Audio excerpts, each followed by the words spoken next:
Allô? Allô? 1, 2, 3. 1, 2, 3.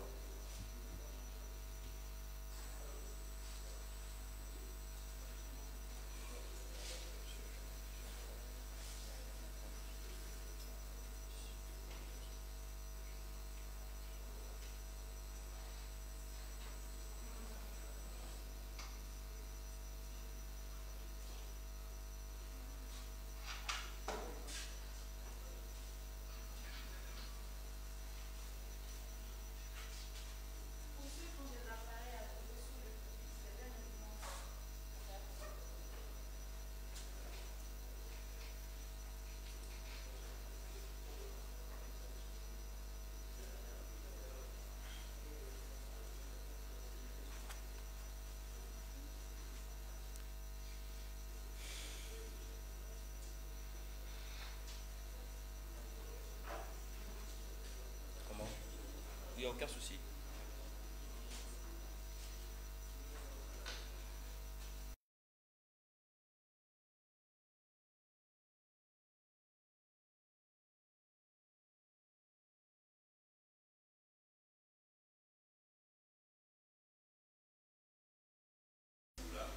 Oui, ça va.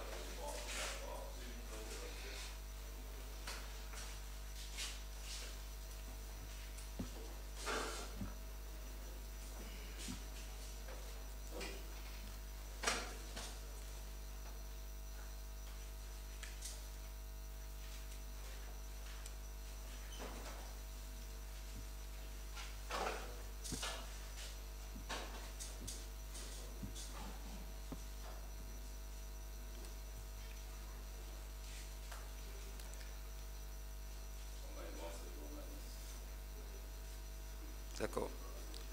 Mesdames et messieurs les journalistes, bonjour. Bienvenue au point de presse quotidien initié par la direction centrale de campagne chargée de la communication du candidat RHDP. Ce point de presse, comme dans son intitulé, sera animé au quotidien par les premiers responsables de la campagne du candidat du RHDP, notamment les directeurs nationaux et directeurs centraux de campagne.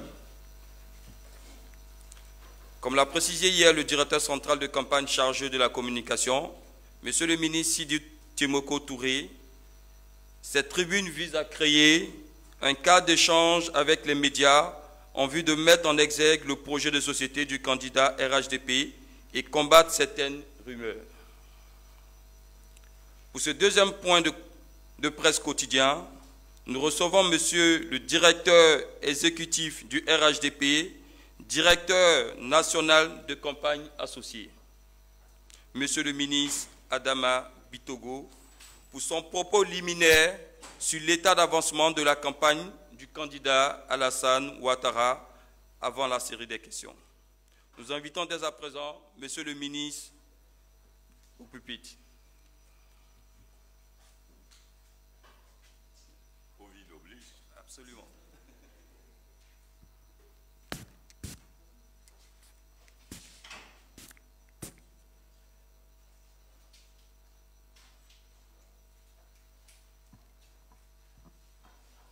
Merci.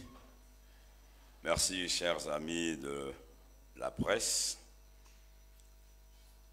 Merci d'avoir répondu à l'invitation du directeur central en charge de la communication, le ministre Sidi Timoko Touré. En effet, depuis quelques jours, le RHDP et son candidat parcourent la Côte d'Ivoire.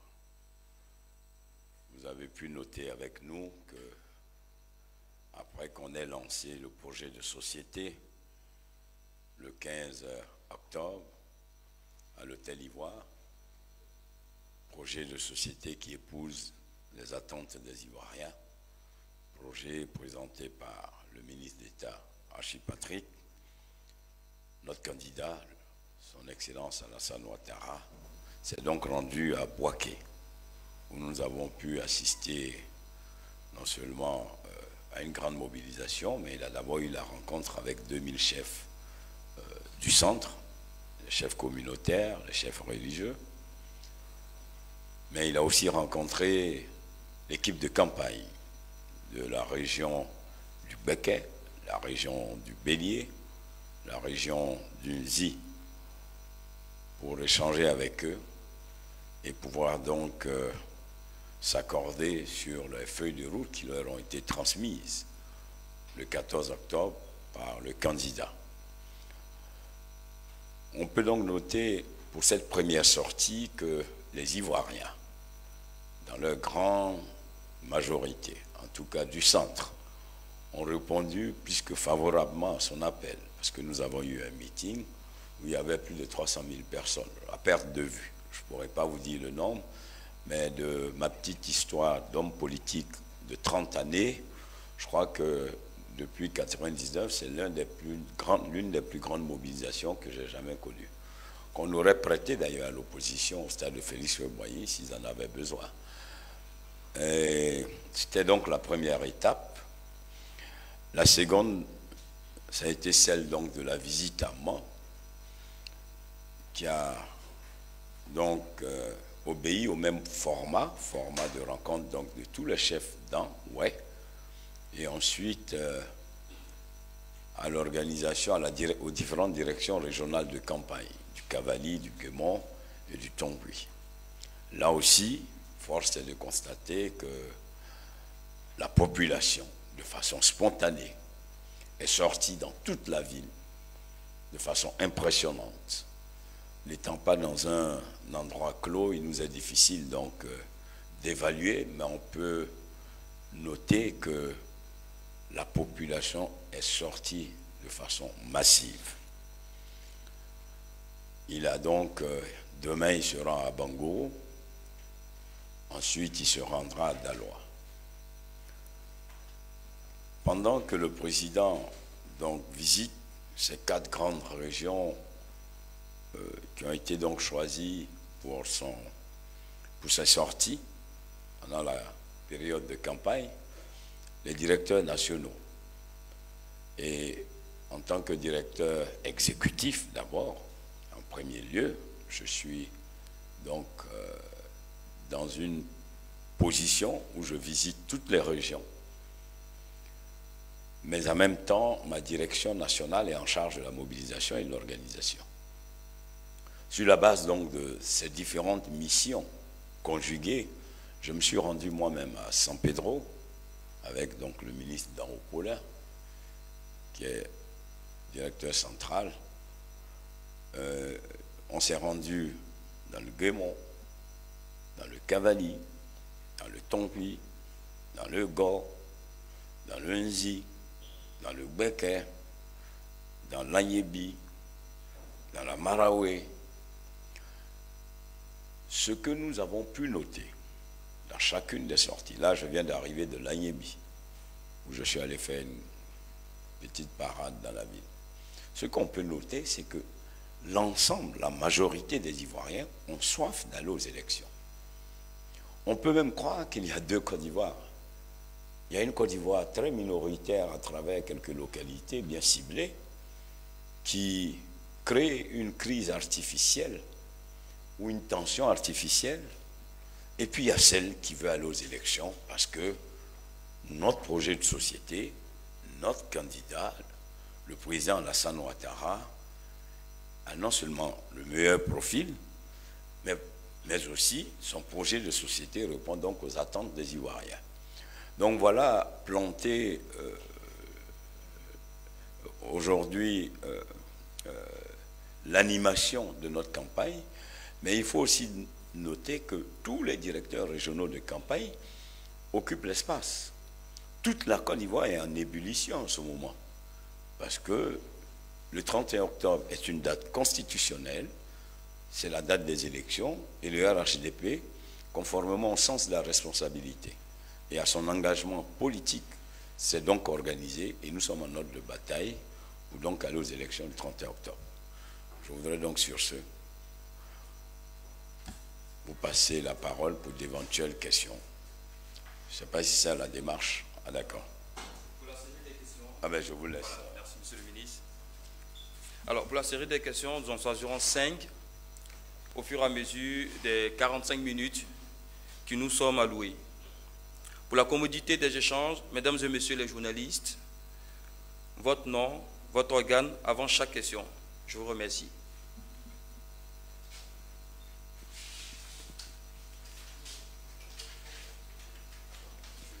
Non, vous attendez juste 2 petites secondes, le temps qu'il passe des questions. Non, les cinq questions, après, voilà. Fosséné Touré, le patriote. Monsieur le directeur exécutif, dans vos propos liminaires, tout à l'heure, vous disiez que la Côte d'Ivoire, il y a 2 Côtes d'Ivoire, celle qui veut les élections et celle qui veut le chaos. Tout à l'heure, hier, le Premier ministre Afenguessa a fait une conférence de presse où il déclarait que si le président Ouattara s'entête à aller à ces élections, au partir du 1er novembre, les Ivoiriens se donneront les moyens d'un gouvernement de transition et pour aller à des élections transparentes. Que répond le RHDP face à cette déclaration du porte-parole de l'opposition? Allô? Je suis Cyril Djedjed du journal L'Inter. Monsieur le ministre, l'opposition, à travers son porte-parole Afenguessa, affirme que la désobéissance civile telle que vécue actuellement, avec l'ambiance qu'il qualifie de morose de la campagne électorale, discrédite fortement le processus électoral. Il a même dit que cette ambiance disqualifie le processus électoral. Que répondez-vous? Merci.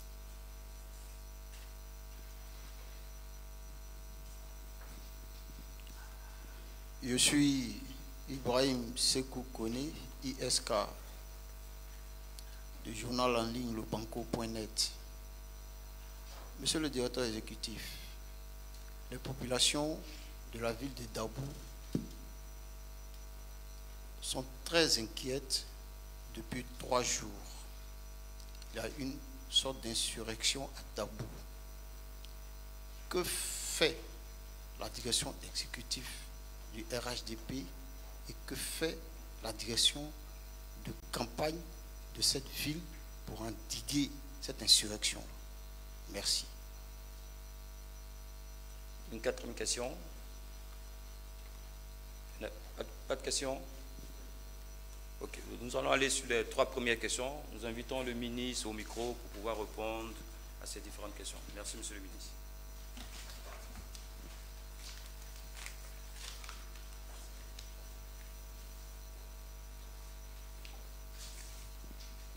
Je vais commencer par le plus simple. La dernière question. Dabou, il y a une situation à Dabou, je crois que cela relève du gouvernement, du ministre de la Sécurité, de la Défense, ce sont les forces régaliennes. Vous savez, le RHDP et son candidat ont lancé un mot d'ordre à l'endroit de tous nos jeunes et de tous nos militants pour leur demander de ne pas répondre à la provocation. Nous croyons à une Côte d'Ivoire de paix, une Côte d'Ivoire stable, et que pour nous, l'expression de la démocratie se fait à travers les urnes. Et je crois que la communauté internationale, lorsque nous avons reçu les missions conjointes ici, il y a quelques jours, chacun a pu donc exposer le processus depuis qu'il se tient depuis quelques mois. Et à la fin, on a vu que la communauté internationale, à travers son communiqué, de façon objective, a considéré que la solution, celle qui vaille, c'est d'aller aux élections du 31 octobre. Et qu'il n'y avait pas d'autre alternative que d'aller à l'élection du 31 octobre, qui était pour eux la seule voie qui s'offrait à l'ensemble des Ivoiriens, des candidats, pour non seulement avoir une élection apaisée, mais rester dans la dynamique du dialogue. C'est-à-dire que le dialogue, c'est un processus, c'est une dynamique. Là, je crois que ce qui se passe à Dabou, c'est la conséquence de l'appel de Guillaume Soro à travers Benzouk, qui est de Dabou. Donc c'est une bataille entre individus. De Afenguessa, je ne dirais pas d'Afi Nguessan, parce qu'à la vérité, Afi Nguessan, c'est un poids plume, hein, c'est un tonneau vide qui s'exprime. Mais pour nous, c'est clair que l'État, à un moment donné, va sévir. Pour l'heure, l'État essaie de concilier, parce que ce qu'on recherche, ce n'est pas qu'il y ait une opposition intercommunautaire, c'est ce qui est recherché par l'opposition. Dans son incapacité à aller affronter, à compétir aux élections, ils veulent créer une situation d'opposition entre les communautés. Et au RHDP et son candidat, nous n'allons pas nous laisser prendre à ce piège. Je voudrais aussi dire que l'ambiance des élections, évidemment, Afi, je crois que quand on représente 3 à 4%, on ne peut pas savoir ce que c'est qu'une ambiance électorale. Mais quand on représente 70-80%, on sait ce que c'est qu'une ambiance électorale. Moi, j'étais à Gagnoa hier, quand pour une visite, pour un lancement de campagne, vous avez 30 000 personnes au stade, que vous parcourez la ville avec pratiquement des motos, des véhicules partout. Quand vous avez plus de 300 000 personnes qui sortent à Boaké, ben enfin, une campagne, c'est quoi? Mais c'est ça, une campagne. Mais évidemment, Afi, mais il n'est que l'ombre de lui-même. Il faut aussi qu'on soit, il ne faut pas qu'on se laisse quand même, on ne va pas verser dans la complaisance. Afi n'eût été des considérations politiques parce que nous avons un candidat qui a du respect, et nous avons du respect pour tout le monde. Même quand un candidat vaut 0,1%, on a du respect parce que c'était un Ivoirien. Nous avons du respect pour tous les Ivoiriens. Mais que Afi ne se méprenne pas, qu'il arrête de se méprendre. Parce que, donc, l'ambiance est au rendez-vous. Le ministre d'en haut Paulin qui est assis là, ben, allez lui demander s'il a été coupé, il n'y a pas d'ambiance. Je voudrais bien vous passer les vidéos. Toute la Côte d'Ivoire en ébullition.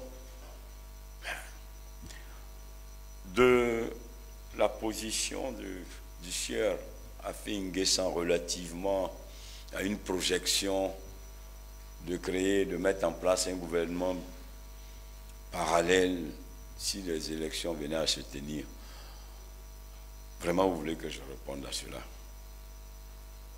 Mais Afi, je veux dire, vous donnez trop d'importance à Afi. Vous donnez trop d'importance à Afi. Mais enfin, non seulement les élections auront lieu, Afi constatera que les élections ont bien et bien eu lieu, rien ne se fera, et si il pose un acte contraire à la loi, mais il subira la force de la loi. Afi n'est pas au-dessus de la loi. Et puis qu'ils arrêtent de créer,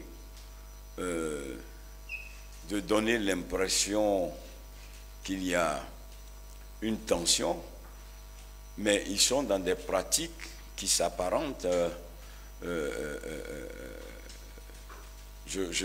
mot peut être fort parce que ils n'ont pas, je ne veux pas aller plus loin, mais quand des vandales, des gens, des inconnus viennent brûler un pneu, tirent un coup de feu, disparaissent,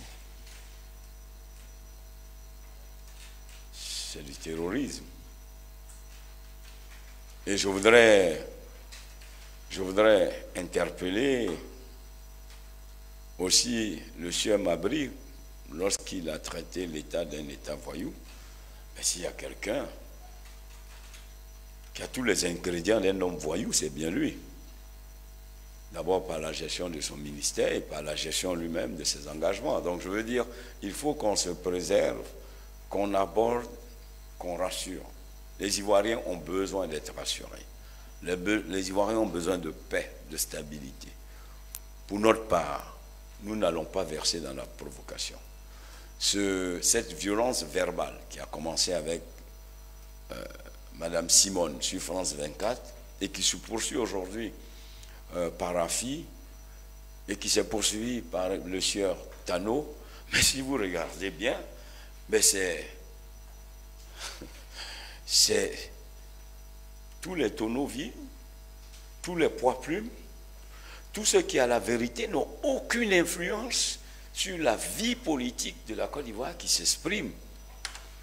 Le seul qui peut s'exprimer observe, ne s'exprime pas. Le président Ouattara ne parle pas. Le président Babou est de l'autre côté, il ne parle pas. Le président Bédié est devenu aujourd'hui celui qu'il malmène. Tantôt il est à gauche pour un communiqué, tantôt il est à droite pour une conférence, tantôt il est devant pour une désobéissance, tantôt il est derrière pour l'échec d'un meeting. Bon,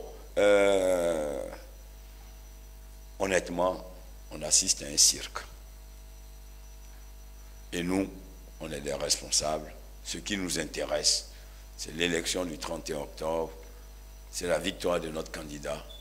Et chez nous, au RHDP, autant que nous sommes, tous les militants et tous les Ivoiriens qui se reconnaissent dans le RHDP, on est tous candidats à la victoire du président Alassane Ouattara.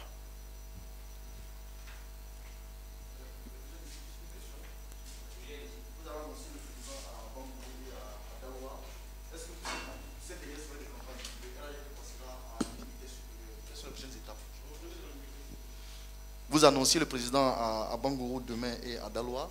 Oui. Est-ce que pour la semaine restante, le RHDP passera à une autre vitesse pour cette campagne électorale? Non, le RHDP a un programme. Vous savez, les Anglais disent qui échoue dans sa planification planifie son échec. Nous, on a planifié notre campagne. Donc, qui réussit sa planification planifie son succès. Donc, on est dans cette dynamique de succès qui repose sur une organisation qui a été conçue depuis janvier 2019. Et d'ailleurs, si vous regardez bien, nos directeurs régionaux de campagne sont les coordonnateurs régionaux de notre parti.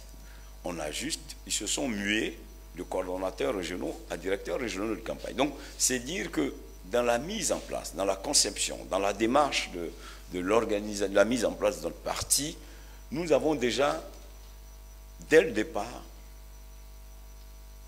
prévu que nous allions à cette élection, d'autant plus qu'elle est constitutionnelle, cette date.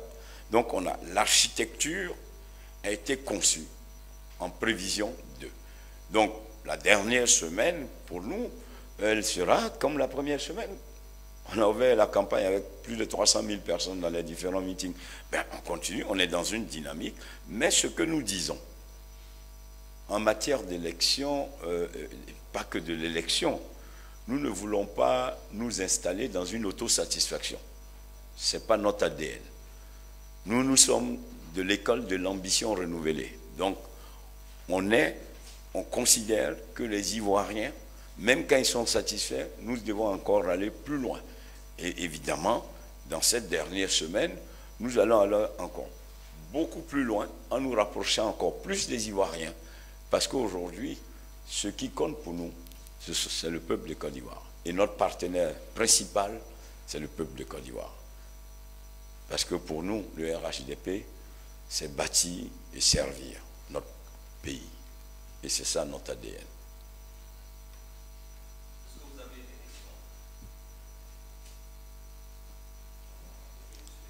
Ils sont convaincus du candidat. On a le meilleur candidat, on a la meilleure organisation. Alors, je pense qu'on va laisser le ministre faire son mot de passe. S'il n'y a plus de... D'accord. On se rapproche du temps imparti. Monsieur le ministre. Merci. Je voudrais exprimer toute ma gratitude à la presse, à la direction centrale en charge de la communication, qui nous permet donc de relayer non seulement notre programme, mais nos activités nos activités qui sont déroulées cette première semaine. Mais surtout, ce que je voudrais dire, c'est que cette semaine nous a permis de nous rendre compte de ce que les Ivoiriens ont soif d'aller aux élections, de ce que les Ivoiriens veulent tourner la page de cette élection, et que cette élection ne soit pas encore l'occasion pour certains d'entretenir la division entre les Ivoiriens. Que cette élection soit au contraire, pour beaucoup d'Ivoiriens, l'occasion de faire valoir leurs attentes. C'est vrai que les 2 premiers mandats du président ont permis à la Côte d'Ivoire de faire un bond qualitatif, de se retrouver à un niveau très élevé. Et c'est pour cela que j'invite tous les Ivoiriens et Ivoiriennes, non seulement à pouvoir retirer leur carte d'électeur, mais surtout à aller tous voter le 31 octobre. Ce que nous attendons d'eux, c'est qu'ils fassent valoir leur droit de vote. Parce que ce droit de vote va ouvrir un nouveau cycle. La Côte d'Ivoire s'engage dans un nouveau cycle, et on l'a vu dans notre projet de société, qui est un projet sur 10 ans, et qui permet aux Ivoiriens non seulement d'être plus haut au niveau donc africain, mais surtout de consolider les acquis que nous avons et de pouvoir renforcer les champions nationaux. Notre défi aujourd'hui, c'est non seulement renforcer la solidarité entre les Ivoiriens, donc un renforcement de la cohésion sociale, renforcer les champions nationaux qui sont aujourd'hui, qui seront les acteurs d'une Côte d'Ivoire conquérante et forte demain, renforcer le secteur privé qui est créateur de richesses et d'emplois, et enfin, renforcer tout le programme social qui a été développé ces 2 dernières années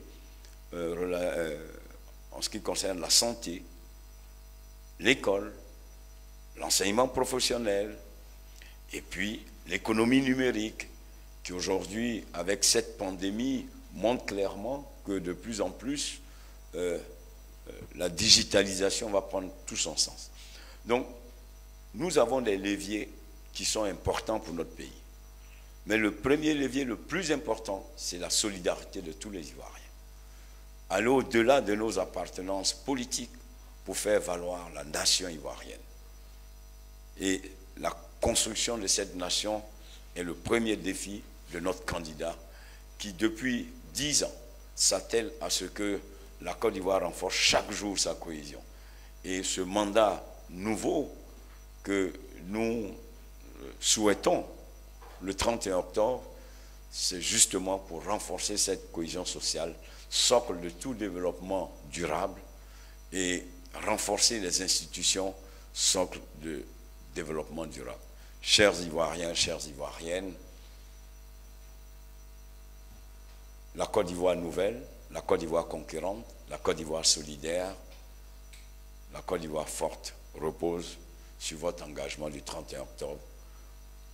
Pour cela, ensemble, votons Alassane Ouattara.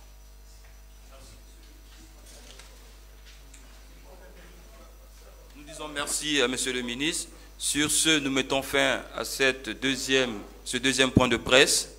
Messieurs et Madame les journalistes, rendez-vous pris pour demain 16h-17h. Les différents directeurs qui vont passer, nous allons vous communiquer leur nom ultérieurement. Merci.